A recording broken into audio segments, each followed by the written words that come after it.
मध्य प्रदेश की राजधानी भोपाल में इस वक्त हम मौजूद हैं।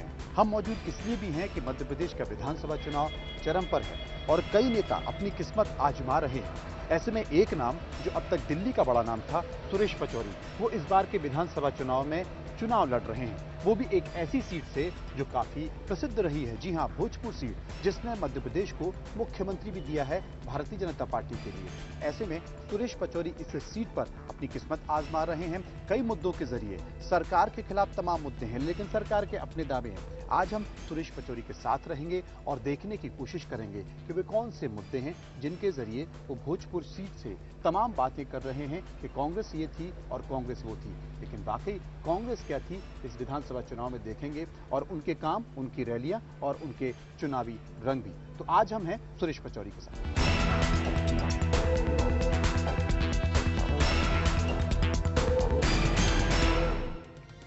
तो मध्य प्रदेश विधानसभा का चुनाव इसलिए भी खास हो जाता है कि इस बार इस विधानसभा चुनाव में केंद्र के तमाम नेता नजर बनाए हुए हैं। वहीं सुरेश पचौरी विधानसभा चुनाव लड़ रहे हैं। उनकी दिनचर्या क्या होगी?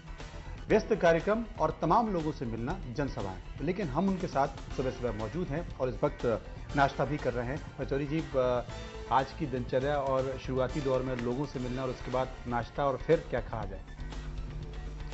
देखिए, सुबह बाकी दिनचर्या के साथ पूजन पाठ करके जी, नाश्ता करके मैं अपने चुनाव प्रचार में निकल जाता हूँ। अपने मतदाताओं के बीच, अपने उस निर्वाचन क्षेत्र में जो मेरी जन्मस्थली रही है, पैदाइश रही है, तो अपनों के बीच में जब मैं पहुंचता हूं तो अपनापन जो मिलता है उससे मैं बहुत भाव विवल हो जाता हूं और लगता है कि मेरी कोई जिम्मेदारी है कि मैं इनकी सेवा कर सकूं। और वो जवाबदारी चुनाव के बाद जैसे ही तय होगी तो मैं समर्पित भाव से, सेवा भाव से अपनी मातृभूमि के लिए कुछ करके अपने आप को सौभाग्यशाली मानूंगा। अचानक से भोजपुर से चुनाव लड़ने का विचार क्यों ख्याल में आया? अगर मेरे आप राजनीतिक जीवन पर गौर करें तो आप पाएंगे कि मेरी राजनीतिक यात्रा की शुरुआत मेरे नेता राजीव गांधी जी की कृपा और आशीर्वाद से प्रारंभ हुई है। गांधी परिवार से ही मुझे मिला है, तो मेरा राजनीतिक सफ़र वहाँ से शुरू होकर वहीं ख़त्म होता है। तो मेरे संबंध में जो भी निर्णय गांधी नेहरू परिवार लेता है, मैं उसको कबूल करता हूँ और न केवल उसको शिरोधार्य करता हूँ, बल्कि वैसा करके मुझे संतोष भी होता है और प्रसन्नता भी होती है। इसी प्रकार जब पार्टी और पार्टी की नेता श्रीमती सोनिया गांधी जी और हमारे नेता राहुल गांधी जी ने जब ये फैसला किया तो निश्चित रूप से ये मेरे लिए खुशी की बात थी। और जब मैं अपने इलाके में पहुंचा, अपनों के बीच पहुंचा, तो मुझे लगा कि ये जो फैसला लिया गया है, निश्चित रूप से, जैसे कहा जाता है कि जननी जन्मभूमि स्वर्गादपि गरीयसी, सबसे बड़ी बात किसी के लिए ये होती है कि अपनी ज़िंदगी में अपनी मातृभूमि और जन्मभूमि की सेवा करे। तो मुझे पार्टी और पार्टी नेतृत्व ने वो अवसर प्रदान किया। तो मुझे निश्चित रूप से जब मैं अपनों के बीच पहुंच रहा हूं तो बहुत बहुत खुशी हो रही है। मध्य प्रदेश का विधानसभा चुनाव में विपक्ष के कई आरोप सरकार के ऊपर लगे हैं, लेकिन इन सब के बीच ये भी देखा जा रहा है कि राजनीति शाम दाम दंड भेद का खेल है और इसी खेल में कांग्रेस के एक सांसद अब बीजेपी में चले गए। क्या आप मानते हैं कि ये नुकसान होगा कांग्रेस के लिए? देखिए, मैं केवल ये कह सकता हूं कि जब चुनाव का समय होता है तो इस प्रकार के दाव पेंच राजनीतिक पार्टियां करती रहती हैं, आया राम गया राम होता रहता है और आम मतदाता पर इसका बहुत ज़्यादा असर नहीं पड़ता है। लेकिन ये बात तो साफ जाहिर हो गई है कि भारतीय जनता पार्टी में हड़बड़ाहट है, घबराहट है। वो अपनी जीत के प्रति आश्वस्त नहीं है, इसलिए वो इस प्रकार के हथकंडे अपना रहे हैं। रही कांग्रेस पार्टी की बात, कांग्रेस एक बहुत बड़ी पार्टी, इसने बहुत उतार चढ़ाव देखे। ऐसे छोटे मोटे घटनाक्रमों का ज़्यादा असर नहीं पड़ता है। मध्य प्रदेश में कांग्रेस की सरकार आना तय है, भारतीय जनता पार्टी का हारना तय है। और उसका सबसे बड़ा कारण है कि भारतीय जनता पार्टी ने पिछले 2008 के चुनाव में प्रदेश की भोली भाली जनता से जो लोक लुभावन वादे किए और उसके बाद समय समय पर सरकार बनने के बाद जो मुख्यमंत्री जी ने घोषणाएं की, ना तो उन वादों पर अमल हुआ ना घोषणाओं पर अमल हुआ और प्रदेश में अत्याचार, अनाचार, भ्रष्टाचार बढ़ता गया। किसानों के साथ छलावा होता रहा, नौजवानों को रोजगार मिलना तो दूर बेरोजगारी बढ़ती रही। तो ये सब का परिणाम ये हुआ कि मध्य प्रदेश में मतदाताओं ने मन बना लिया है कि अब परिवर्तन करना है, बदलाव करना है। लेकिन उदय प्रताप सिंह का कहना है कि परिवर्तन कैसे होगा तब जबकि दिल्ली में बैठे तमाम बड़े नेता या प्रदेश के बड़े नेता सुनते ही नहीं हैं, टिकट भी बेचे जाते हैं। मैं सोचता हूं कि ये जो बात कही जा रही है ये असत्य है, निराधार है। इन सब बातों का जवाब तो इलाके की और प्रदेश की जनता अपने आप दे देगी। भोजपुर की क्या ऐसी खासियत है कि भोजपुर में मुद्दे जिनके जरिए आप जनता के पास पहुंचेंगे, वहां पर करीब जाएंगे? आपने भोजपुर क्षेत्र का दौरा किया, जहां से संसद सदस्य शिवराज सिंह जी चौहान रहे और बाद में अभी मुख्यमंत्री बने हुए हैं, तब भी विकास नहीं हो पाया। सुषमा स्वराज जी जहां से संसद सदस्य हैं, अब प्रतिपक्ष की लोकसभा में नेता हैं, फिर भी विकास नहीं हो पाया। सड़कें खराब हैं, पीने के पानी की समस्या है, किसानों को अतिवृष्टि, पाला, तुषार पड़ने से जो फसलों का नुकसान हुआ है उसका न केवल सर्वे हुआ बल्कि मुआवजा भी नहीं मिल पाया।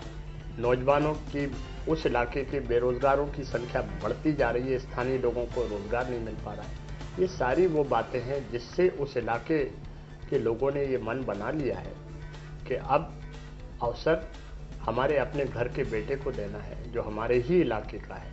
और गांव में आपने सुना होगा कल कि लोग ये कहते हैं कि भैया घुटना पेट की तरफ मोड़ो है, हमारे इलाके को मोड़ा खड़ो भाव है, वहीं का बेटा है, इस बार हम उसे चुनेंगे। और नौजवान जोर से नारा लगाते हैं कि उनको देखा बारंबार, हमको देखो एक बार। यानी भारतीय जनता पार्टी को बारंबार मौका दिया गया है, अब के कांग्रेस को मौका दिया। ये बड़ा सवाल है। तो बाहरी और भीतरी की लड़ाई यहां पर होगी और हम भोजपुर चलेंगे पचौरी जी के साथ ही और भोजपुर के वो तमाम चुनावी रंगों को देखेंगे और वहां की हकीकत को भी जानेंगे। तो पचौरी जी नाश्ता करते हैं और उसके बाद चलते हैं आपके साथ भोजपुर।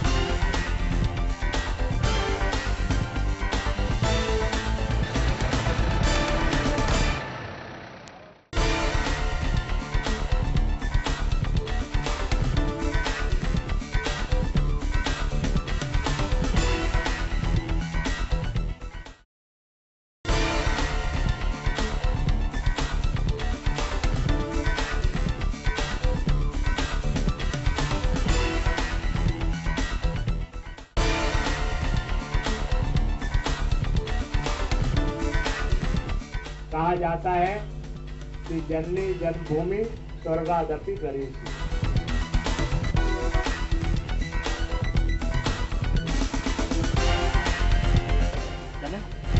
आ जाओ भैया, आ जाओ। अच्छा भैया। तो इस वक्त हम भोपाल के पास भोजपुर सीट एक खास विधानसभा है जहां पर सुंदरलाल पटवा के भतीजे चुनाव लड़ते हैं। वहां से इस महत्वपूर्ण सीट से कांग्रेस के वरिष्ठ नेता सुरेश पचौरी चुनाव लड़ रहे हैं। खास बात यह है कि केंद्र की अक्सर वो राजनीति करते रहे हैं, लेकिन अब वो प्रदेश की राजनीति में चुनाव लड़ रहे हैं। इसके कई मायने निकाले जा रहे हैं। इस वक्त उमरावगंज से सभा कर हम सीधे चिरौलिया की तरफ जा रहे हैं। पचौरी साहब हमारे साथ ही मौजूद हैं। आखिर ऐसी क्या खास बात है कि दिल्ली से आप इतने सक्रिय हुए कि मध्य प्रदेश की विधानसभा का चुनाव लड़ रहे हैं? देखिए, मेरे काम करने का ढंग हमेशा ये रहा है कि जो फैसला पार्टी ने लिया या पार्टी के नेतृत्व ने लिया, मैंने हमेशा वो फैसला स्वीकार किया है जी। और मैंने अपने राजनीतिक जीवन में हमेशा ये फैसला गांधी परिवार पे छोड़ा है। तो जब ये फैसला लिया गया तो मैंने इसको शिरोधार्य किया है और खुशी के साथ स्वीकार किया है। और यहाँ आके मैं ऐसा महसूस कर रहा हूँ कि ये फैसला सही है। सही कहने के कई कारण हैं। इस इलाके की जो तरक्की होना चाहिए थी विकास होना चाहिए था, जो खुशहाली आना चाहिए था, वो नहीं आ पाई। आप खुद यहाँ पधारे हैं, आप देख रहे हैं यहाँ सड़कों की क्या हालत है। हम सड़क पर चल रहे हैं, गाड़ी पूरी हिल रही है जी, सरकार भी पूरी हिल रही है जी। तो इसी प्रकार से यहाँ नौजवानों को रोजगार नहीं मिल पा रहा है। किसानों की हालत दयनीय है। दयनीय होने के कारण ये है कि उन्हें खाद और बीज समय पे नहीं मिल पा रहा है, सिंचाई के लिए पानी नहीं मिल पा रहा है, बिजली नहीं मिल पा रही है। बढ़े हुए बिजली के बिल देने के लिए उन्हें मजबूर किया जा रहा है, नहीं तो उन पर झूठे केस बनाए जा रहे हैं। और मैं इसलिए नहीं कह रहा हूँ कि मैं कांग्रेस का उम्मीदवार हूँ। जी, जो प्रदेश में हालात बने हैं, भारतीय जनता पार्टी के खिलाफ माहौल है। लोग बदलाव चाहते हैं, परिवर्तन चाहते हैं। अभी हमने घोषणा पत्र जारी किया है। घोषणा पत्र में हमने इस बात को स्पष्ट किया है कि किसानों के 51,000 रुपए के कर्ज जो लैंड डेवलपमेंट बैंक या कोऑपरेटिव बैंक के हैं वो हम माफ़ करेंगे। किसान को 5 हार्स पावर तक की जो मोटर है उसको बिजली मुफ्त में दी जाएगी। किसान जो कृषि मंडी में अपनी पैदावार लेके जाएगा उसे जिन दिक्कतों का सामना करना पड़ता है वो नहीं करना पड़े। नौजवानों के दर्द को मैं समझता हूँ, इसलिए या तो उन्हें उनके लिए रोजगार सृजित हो और नहीं तो बेरोजगारी भत्ता दिया जाए। ये हमने अपने घोषणा पत्र में जिक्र किया है। कांग्रेस के बारे में ये स्पष्ट धारणा है लोगों की कि कांग्रेस जो कहती है उसे पूरा करती है। कांग्रेस की सरकार बनना तय है। अब रही बात भोजपुर से जुड़ी हुई जहां से आपने शुरुआत की थी, तो जैसा मैंने कहा कि इस क्षेत्र का जो विकास होना चाहिए था, इस क्षेत्र ने मुख्यमंत्री दिए, इस क्षेत्र ने महत्वपूर्ण नेता दिए, लेकिन इस क्षेत्र का विकास नहीं हो पाया। तो मेरे मन में ये दर्द है, जो यहाँ के लोगों के मन में दर्द है, कि मैं यहाँ की समस्याओं का निराकरण करूं और मैं प्रभावी ढंग से तब कर पाऊंगा जब यहाँ की नुमाइंदगी करूंगा। क्या ये मुद्दा बन पाएगा स्थानीय बनाम बाहरी का? ये तो जब आप कार्यक्रम में चलेंगे आप पाएंगे कि वहाँ ये स्पष्ट है। लोग ये नारा लगाते हैं कि सुरेश पचौरी बेटा है, दूसरे के बारे में कहते हैं वो नीमच का नेता है। ये जो चुनाव है वो केवल कांग्रेस के कार्यकर्ता सुरेश पचौरी बन के ही नहीं लड़ रहे हैं, बल्कि यहाँ के मतदाता सुरेश पचौरी बने हुए हैं। इस विधानसभा चुनाव में आपके चुनाव लड़ने से क्या वाकई एक नई दिशा देखी जा रही है? क्योंकि चर्चा कई तरह की चल रही है कि सुरेश पचौरी हमेशा केंद्र की राजनीति करते रहे, केंद्र में उनका एक अपना बढ़ा हुआ कद है, केंद्र में केंद्रीय मंत्री रह चुके हैं, 10 जनपद पे उनकी अपनी एक अच्छी पकड़ है, और सुरेश पचौरी नाम एक ऐसा है जिसे सुनकर बाकी तमाम नेता अपने आप को परेशानी में देखते हैं। आपका चुनाव लड़ना क्या कोई दूसरी एक दिशा देता है? निस्संदेह, जैसा आप कह रहे हैं कि मुझे केंद्र में राजनीति करने का अवसर मिला, लेकिन अभी जो मुझे ये अवसर दिया गया है विधानसभा चुनाव लड़ने का, मैं इसमें खुशी महसूस कर रहा हूँ। रही बात प्रदेश के सम्मानित वरिष्ठ नेताओं की, तो मैं बहुत खुशी के साथ ये बता सकता हूँ कि उनकी कृपा और मार्गदर्शन मुझे इस दिशा में सहयोग के रूप में मिल रहा है। अभी थोड़े ही दिन में आदरणीय कमलनाथ जी भोजपुर क्षेत्र में प्रचार करने के लिए आ रहे हैं, आदरणीय सिंधिया जी आ रहे हैं, आदरणीय दिग्विजय सिंह जी आ रहे हैं, भूरिया जी आ रहे हैं। तो ये सारे लोगों का भी एक सहयोग मिल रहा है, जो इस बात की पुष्टि कर रहा है कि मध्य प्रदेश में और भोजपुर में सारे लोग मिलकर चुनाव लड़ रहे हैं। आपका चुनाव लड़ना तमाम प्रदेश के कार्यकर्ताओं में एक दूसरी दिशा भी देख रहा है, और जब भी कांग्रेस से एक बात पूछी जाती है कि मुख्यमंत्री कौन होगा, तो जवाब नहीं मिलता। भोजपुर क्या मुख्यमंत्री देगा? क्योंकि आपने कहा है कि भोजपुर ने मुख्यमंत्री दिया है। देखिए, ये बात सही है कि भोजपुर ने मुख्यमंत्री दिया है, लेकिन ये बात भी सही है और इस पे विश्वास आप करिए कि मुझे अपने बारे में कोई गलतफहमी नहीं है। तो पचौरी जी हमारे साथ हैं, लगातार हम उनसे बात कर रहे हैं, और जो सबसे बड़ा मुद्दा प्रदेश में चर्चाओं का विषय बना हुआ है उस पर हमने बातचीत की। एक और सभा होगी, उसके बाद फिर से पचौरी जी से बात करेंगे। चलिए चलते हैं अगली सभा के लिए।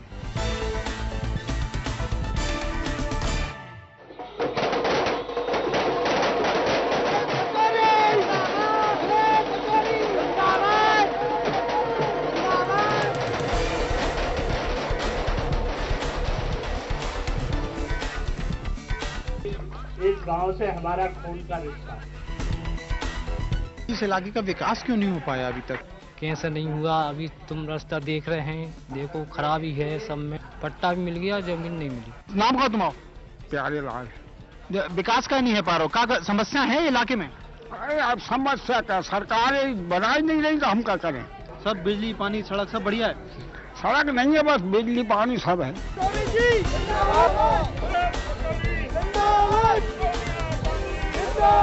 तो भोजपुर के चुनाव प्रचार पर लगातार हम मौजूद हैं सुरेश पचौरी जी के साथ, जो इस वक्त भोजपुर से चुनाव लड़ रहे हैं। पचौरी जी, उस पूरे इलाके की तस्वीर को हमने देखा और आपने भी समझा, लेकिन इस बार का मध्य प्रदेश चुनाव के ऐसे क्या मुद्दे हैं जो मध्य प्रदेश में कांग्रेस कह सकती है कि हाँ, हम इन मुद्दों पर चुनाव लड़ रहे हैं? देखिए, सबसे बड़ी बात है कि पिछले विधानसभा चुनाव के मौके पर भारतीय जनता पार्टी ने जो वादे प्रदेश की भोली भाली जनता से किए थे, उन वादों पर वो खरी नहीं उतरी। इसी प्रकार नौजवानों को एक साल में 1 लाख लोगों को रोजगार देने की बात बीजेपी ने कही, वो पूरे नहीं कर। भ्रष्टाचार नीचे से ऊपर तक चरम सीमा पर है। कुशासन से लोग मुक्त होना चाहते हैं। भारतीय जनता पार्टी ने जो वादा खिलाफी की है, उससे लोग नाराज हैं और उसके बदले में इस सरकार को बदलना चाहते हैं। ये स्थिति प्रदेश की हो गई है। लेकिन हमने मध्य प्रदेश के तमाम लोगों से बातचीत की और यहाँ तक कि कांग्रेस के भी कई नेताओं से बातचीत की। उनका कहना है कि मुख्यमंत्री तो बहुत ठीक है, उनकी नाराजगी विधायकों को लेकर है, उनकी नाराजगी मंत्रियों को लेकर है। तो ऐसी स्थिति में तब जबकि मुखिया शिवराज सिंह चौहान ही होंगे, क्या मानते हैं आप?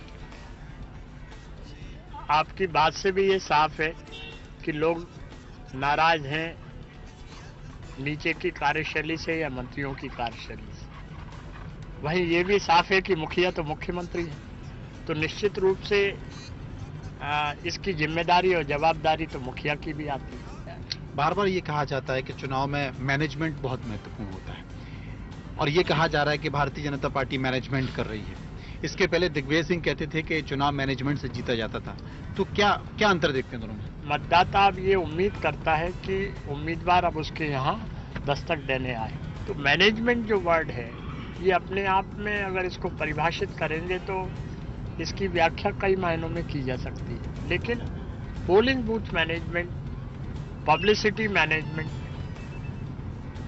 ये सारी बहुत ज्यादा जरूरी है। टिकट वितरण सबसे महत्वपूर्ण होता है। नाराजगी दोनों ही दलों में है, बीजेपी में भी कांग्रेस में भी। लेकिन असंतुष्ट को मनाने की कवायद भारतीय जनता पार्टी जिस तेजी से कर रही है, क्या कांग्रेस भी उस तेजी से कर रही है? निस्संदेह इस दिशा में हमारे जो एआईसीसी के जनरल सेक्रेटरी हैं और जो एआईसीसी ने जिनको जिम्मेदारी सौंपी है, चाहे वो हरीश रावत जी हों या हमारे सेक्रेटरी कालिया जी, संजय निरुपम जी हों, ये सब लगे हुए हैं। प्रदेश के सभी सम्मानित वरिष्ठ नेता भी इस दिशा में लगे हुए हैं।